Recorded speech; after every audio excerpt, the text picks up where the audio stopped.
Medina के घरों के अंदर ये बदतमाश दाखिल हुए। इब्ने साद और शिमर जो है वो खेमों में दाखिल हुआ और मुखद्दरात इस्लाम की चादरें छीनने की कोशिश की। हजरत ज़ैनब सलामुल्लाह अलैहा ने मुखातब होकर कहा, हमारे चेहरे के रखवाले चले गए हैं,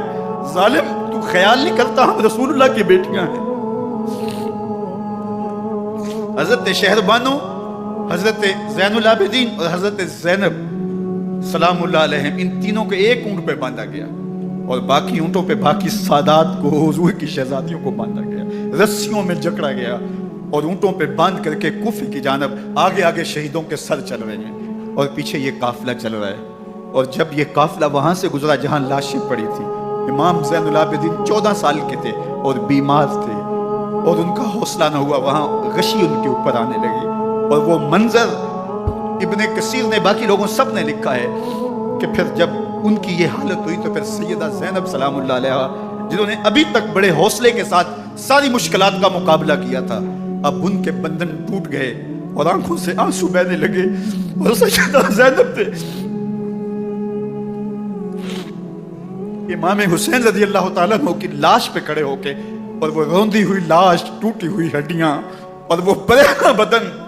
कटा हुआ सर नेज़े की नोक पे और लाश ये पड़ी है। तो हजरत सैयदा ज़ैनब ने मदीने की तरफ मुंह करके जो है वो हुजूर से फरियाद की, रसूलुल्लाह, ए प्यारे आका, या जद्दा हो, ए हमारे नाना मोहतरम, ये देखिए आपका हुसैन पड़ा हुआ है, बदन से कपड़े उतार लिए गए, खाक हवाएं उड़ा रही हैं और उसके ऊपर चादर जो है वो मट्टी की पड़ गई है, या मोहम्मद आहो। और आगे फरमाया,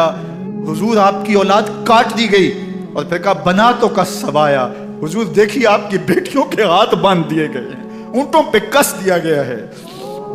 सरे शहीदा आगे आगे चल रहे हैं। रास्ते के अंदर एक जगह आई और इनको उतारा गया। रात का मौका था, एक खातून आई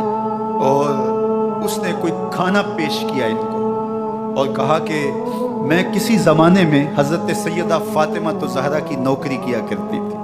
उनकी लौंडी थी, उनकी कनीज़ थी, और आज मुझे पता चला कि आप लोग गुजर रहे हैं, तो मैंने कहा कि